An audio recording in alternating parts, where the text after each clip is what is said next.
Bienvenidos amigos a Cucha TV. Se realizó una nueva instancia de este ciclo de charlas que podríamos catalogarlas como de charlas magistrales que dan personas que son invitadas por Cucha para que encaren algún tema en especial. La charla de hoy fue compartida. Por un lado, una parte técnica y por otro podríamos llamarla que una parte periodística. La técnica, el doctor Andrés Escavarelli, y la periodística, el colega Gabriel Pereira. En líneas generales, infancia, seguridad o inseguridad y educación. Son los tres temas que sobrevolaron las charlas de ambos. Aquí un resumen de lo que fue la cobertura de Cucha TV. El problema que estamos teniendo a nivel social es que hay mucho conocimiento y poca sabiduría. Y la razón de esa es porque no hay tiempo, los tiempos nos apuran, los tiempos nos aprietan, y más ahora que vienen estos tiempos electorales. Entonces en los tiempos electorales lo que generalmente se hace es maximizar recursos, los recursos obviamente dinero y tiempo, para lograr un resultado. ¿El resultado cuál es? ¿Solucionar los problemas de la gente? No, es sacar la mayor cantidad de votos posible. Entonces yo tengo que sacar la mayor cantidad de votos posibles para hoy, no para dentro de 20 años. Lo que tengo que decir es discursos que a la masa de la gente que me está escuchando hoy puedan convencerlas de votarme. Si yo de pronto vengo y digo las soluciones son de aquí a 20 años, no me esperen soluciones fáciles, las posibilidades de éxito son casi nulas. Entonces, estamos siempre luchando con la emergencia.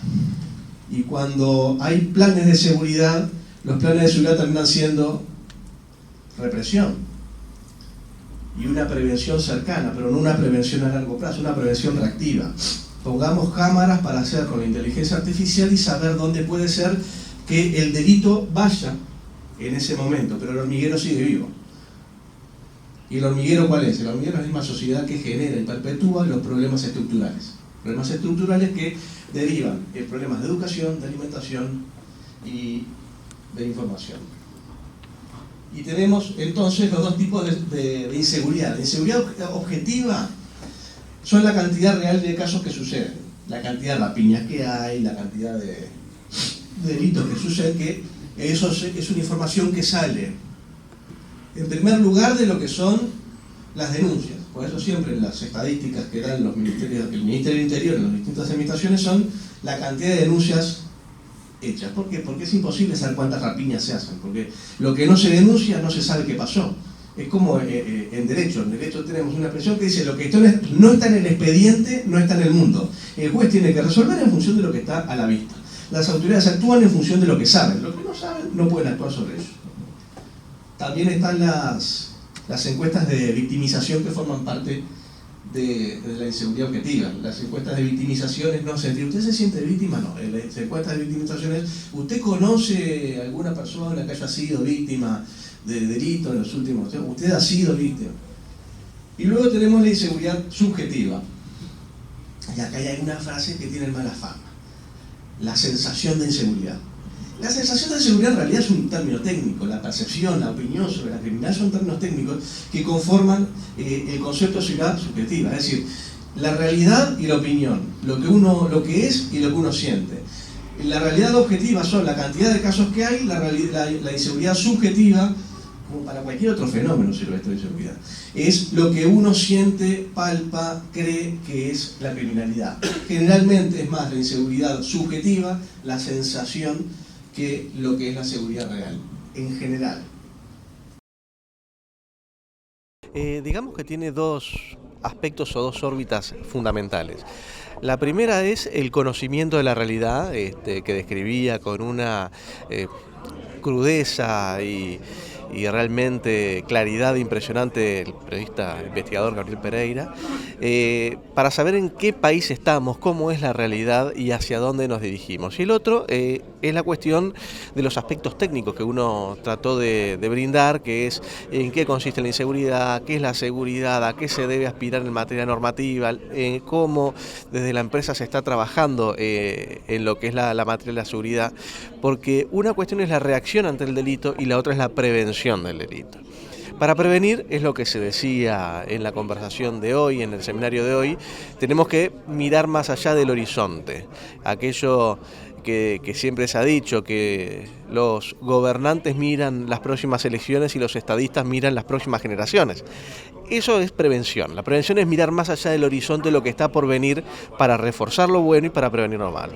Y la reacción es, ante la situación actual, porque no basta solo con mirar más allá del horizonte, ante lo que tenemos en las piedras del camino, cómo reaccionar, cómo actuar y tanto a nivel empresarial, la importancia de las empresas vinculadas y comprometidas con la seguridad pública junto con el Estado, pero también las personas ante el delito, eso que se comentaba de lograr la menor exposición posible, lograr que el delito cuando se está consumando no genere otras consecuencias que puedan ser aún peores.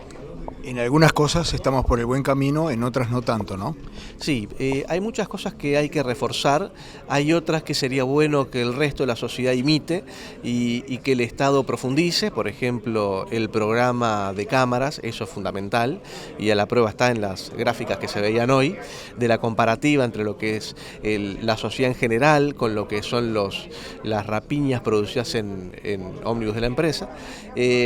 Eso es ejemplo a seguir, es el buen camino, y en otros es el tirón de oreja que la realidad nos está dando en cuanto a esa frase que ponía hoy en la exposición, que la educación de los niños comienza con la educación de sus padres, y que Gabriel también nos hablaba cuando hablaba de cómo ya desde el embarazo se tienen que generar en las madres los elementos educativos y también de alimentación suficientes para que los niños que nacen en los estratos más bajos tengan las posibilidades que tienen aquellos que nacen en los estratos más altos. Las políticas sociales de ahora, se decía, están llegando tarde. Exactamente, y no hay mejor política de seguridad que una buena política social, bien dirigida. Cualquier política de seguridad pensada desde lo que son los ministerios del Interior siempre van a ser reactivas, van a reaccionar, y aún en la prevención lo que van a hacer es una prevención reactiva, porque lo que buscan es ver dónde el delito se está consumando, dónde se está cometiendo, para poder destinar los recursos represivos ahí. Pero ahí ya estamos llegando tarde.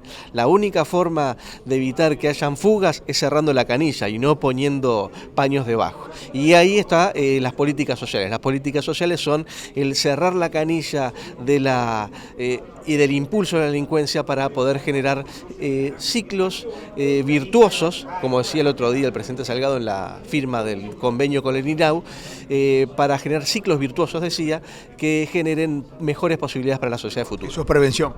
Eso es prevención, y eso es el único futuro en el cual podemos tener alguna alternativa de luz. La mejor prevención es la prevención que se hace a largo plazo. La otra prevención, la que se reacciona en función de dónde se están cometiendo los delitos, esa es una reacción en la cual, o una prevención en la cual ya se llegó tarde. En esa ya se llegó tarde.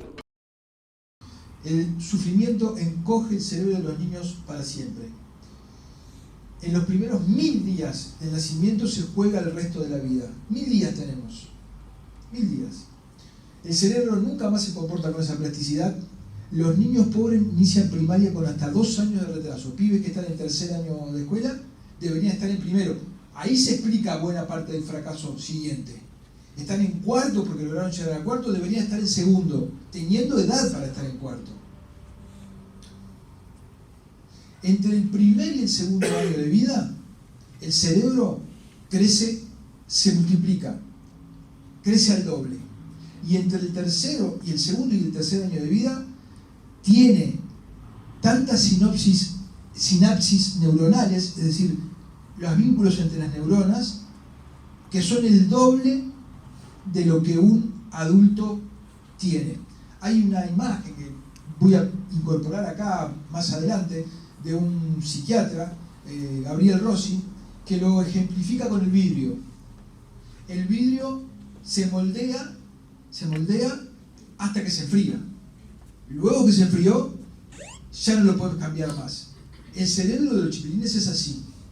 Durante 3 años se moldea, al tercer año se congela y ya no hay manera de dar marcha atrás. Los factores de riesgo de la primera infancia: baja lactancia, bajo peso al nacer, condiciones ambientales y el ingreso familiar. Estos dos factores, la baja lactancia y el bajo peso al nacer, hacen que haya quien ya empezó a advertir de que los primeros 1000 días de vida también son tarde. ¿Por qué? Porque habría que pensar en cuando está en la panza de la madre. Porque si la madre está mal alimentada, si la madre esto, si la madre lo otro, ya van a nacer con bajo calcio. Es tremendo, ¿no? Porque cuando uno enfoca políticas sociales en pibes chicos y piensa que ahí va a lograr efecto, después vemos el fracaso de las políticas sociales, porque llegan tarde, por buenas que sean, aunque sean buenas, podríamos ver luego cómo las políticas sociales que tiene Uruguay fueron pensadas hace 100 años, en la época del vallismo, para un tipo de pobre, que era el que conocíamos en el barrio, Juan, ¿no? Eran pobres, pero tenían padres y abuelos que laburaban, ¿verdad? Hoy hay gente pobre que su padre no laburó, su abuelo no laburó, el bisabuelo no laburó. Los pibes del Cante, de allá de Guadalpirú, muchos se quedaron ahí. Tienen 4 generaciones o 5 generaciones del Cantegril, porque sabemos que las generaciones ahí se miden con abuelas de 30 años y madres de 15 años, ¿no? Entonces las generaciones se van reproduciendo muchísimo más rápido. El maltrato infantil, según Uruguay Crece Contigo, el 60% de los niños sufre algún tipo de maltrato físico, verbal.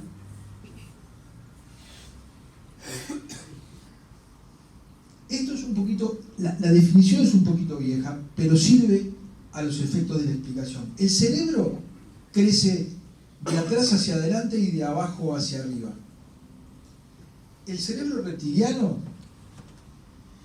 es el que regula las bases y los principios de la sobrevivencia. Esto es la vida, la seguridad, la alimentación. Con eso compartimos con el resto de los animales el mismo concepto. El tigre amanece cada mañana necesitado de llegar al fin del día vivo y alimentado para poder tener un día siguiente. Pero no piensa en el día siguiente. Para el tigre no existe el día siguiente. Existe el día en el que está viviendo. Para nosotros, cuando usamos el cerebro reptiliano, no. Lo que pasa es que tiene otra parte del cerebro, que es el límbico, que con el desarrollo del ser humano fue creciendo otra parte del cerebro, y es el que regula las emociones. Es el que regula los sentimientos que nos permiten empatizar con otros y conformar una sociedad. El cerebro se siguió desarrollando y surgió el neocórtex, que es la parte más nueva del cerebro, que es donde reposa la racionalidad, el control de los impulsos, el pensamiento abstracto. ¿Qué es lo que pasa? Que si una persona utiliza todo el tiempo la parte reptiliana del cerebro, si todo el tiempo yo amanezco y mi drama es saber cómo llego al fin del día, dónde consigo comida para mí y para mis hijos, esta otra parte del cerebro no la uso. Sí, hemos comenzado en este año con una serie de charlas, de alguna manera, de temas de interés para nuestra gente, para propietarios, para trabajadores, para auxiliares, para toda nuestra familia, diría yo. Y fueron muy variados, desde violencia de género, desde temas todos relacionados con nuestra presencia en la sociedad, no solamente dentro de Cucha. En esta actividad en concreto, donde por un lado tuvimos una charla magnífica desde el punto de vista técnico de Andrés Scavarelli, que es nuestro abogado penalista desde hace muchísimo tiempo, y antes era el padre. O sea, hay décadas de historia de los Scavarelli como abogados penalistas de la gente de Cucha. Pero no solamente tuvimos esa charla técnica, que fue muy buena, sino que tuvimos también una charla que primero empezamos a hablar de las causas, de cómo llegamos, o sea, cómo termina llegando un delincuente a cometer la rapiña. Y sin justificarla, entenderla, que es lo más importante. Y bueno, y en eso Gabriel Pereira estuvo mucho más allá de las expectativas. Yo no lo había escuchado nunca, pero me parece que iba a ser un aporte muy importante para para este salón que estuvo desbordado. Es la reunión que más gente estuvieron todas las líneas, por suerte estuvieron representadas con algún representante, y nos dio una charla de una realidad que se veía en las caras de toda la gente, de cómo eran las causas, por qué pasaban las cosas, por qué cuando hablábamos de la primera infancia capaz que estábamos llegando tarde, por qué cuando decimos, bueno, en la escuela es donde se forma, no es donde se forma, es absolutamente al revés, es mucho antes. Bueno, ese tema y esas políticas sociales que es muy difícil que se implementen porque no venden desde el punto de vista político, a nivel nacional, bueno, pero son las interesantes. Y terminamos hablando de lo nuestro, de lo concreto, de que recién ahora colegas en el transporte se dan cuenta que capaz que sería importante poner una cámara, cuando en Cucha la inversión que se hizo y en forma disuasiva fue hace 15 años atrás, y donde se empezó a trabajar utilizando toda la tecnología que estaba a nuestro alcance para poder ir mejorando y paliando la situación, que no quiere decir eliminando, lamentablemente. Pero vimos las gráficas y vimos que en las gráficas de rapiñas a nivel general en el país, a nivel de toda la actividad, suben, y que a nivel de Cucha concretamente han bajado. Queremos que llegue a cero, pero lo que han bajado, sin duda no vamos a poder decir nunca que se evitó, porque no pasó, pero sin duda que se evitaron muchos problemas, muchos traumas y muchas situaciones que seguramente podían ser muy lamentables. Entonces, lo que nos quedamos nosotros desde el punto de vista es, primero, muy felices de que todos los que estuvieron acá, creo que valoraron y se llevaron un pensamiento, y se llevaron para pensar y para conversar en sus propias casas sobre la situación general, sobre lo que pasó, por qué pasa y lo que se puede venir.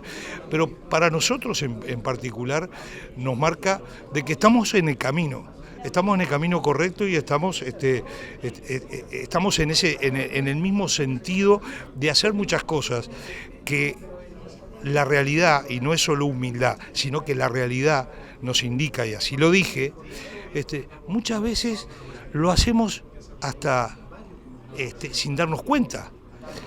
Y vemos que lo que estábamos haciendo colabora. Ojalá, y lo dicen desde afuera, ojalá que el comercio, que la industria, hasta el agro dicen, ¿no? Que en lugar de solo esperar del Estado y que solo esperar que la policía, que en definitiva es la que termina ejecutando una cosa al final, después que sucedieron las cosas, no solamente es el Estado, no es la policía. La policía hace lo que tiene que hacer, el Estado hace lo que puede hacer y, bueno, lo que debería hacer, a veces lo hace y a veces no, pero no importa. Pero desde la actividad privada y desde cada una de las empresas que también tiene gente, y que esa gente no solamente hay que cuidarla en horas de trabajo, sino que sería bueno que como ciudadanos pudiéramos estar mejor, tenemos que hacer algo y tenemos que contribuir. Puesto hace 15 años las cámaras, alguien puede decir, y trajeron esto de Europa. No. La primera experiencia, se dijo hoy acá, la primera experiencia que en Montevideo, o en el Uruguay diría yo, se pusieron cámaras en lugares públicos, fue en la Ciudad Vieja, para cuidar y para generar que los cruceros pudieran ver. Si no hubiesen hecho eso, seguramente las agencias de cruceros hoy no estaban viniendo a Montevideo. Se hizo eso, se creó esa policía especial y funcionó, y bajaron toda aquella delincuencia que había en la Ciudad Vieja tremendamente. ¿Por qué no podía pasar lo mismo en Cucha haciendo esa inversión y poniendo las cámaras? Entonces, la verdad que fue una charla muy importante. Creo que de esta charla se van a desprender 3 o 4 reuniones específicas más sobre cada uno de los temas, y bueno, lo que queda es que estamos trabajando, seguimos trabajando, estamos coordinados con la policía, estamos coordinados y muy contentos con el trabajo de Buseguro, pero que tenemos que todos los días seguir haciendo, poniendo ese granito de arena desde nuestra parte, porque no son los otros nada más, sino que somos nosotros los que tenemos que hacer las cosas. Estuvo muy importante el recalcar, porque a veces es difícil decir qué hay que hacer ante una rapiña, porque alguien puede decir, bueno, pero eso es entregarse a la delincuencia. Y para los políticos capaz que es difícil en algún momento decirlo. Para nosotros no. Quedó claro que cuando alguien va a hacer una rapiña, normalmente en más del 90% de los casos es por una necesidad, para entenderlo nosotros, de monedas. Entonces, esa rapiña, esos segundos tienen que ser lo menos posible. O sea, hay que entregar, no hay que generar ninguna situación, y hay que tratar de que la persona, o sea, que esa situación de rapiña, si tiene que durar 40 segundos, bueno, que no dure 1 minuto y medio. ¿Por qué? Porque después de los 40 segundos, el riesgo a que suceda algo que va a ser mucho más lamentable es mucho mayor. Por lo tanto, fue una gran reunión con dos grandes expositores, uno desde el punto de vista técnico y el otro desde el punto de vista real, como Gabriel Pereira, y nos queda simplemente seguir trabajando todos los días en un tema que nosotros somos tremendamente fanáticos, para decirlo de alguna manera, y obsesivos. Es el tema de la seguridad nuestra. Arriba de los ómnibus, en los predios, en las oficinas, en todos los lugares donde sea entorno de Cucha.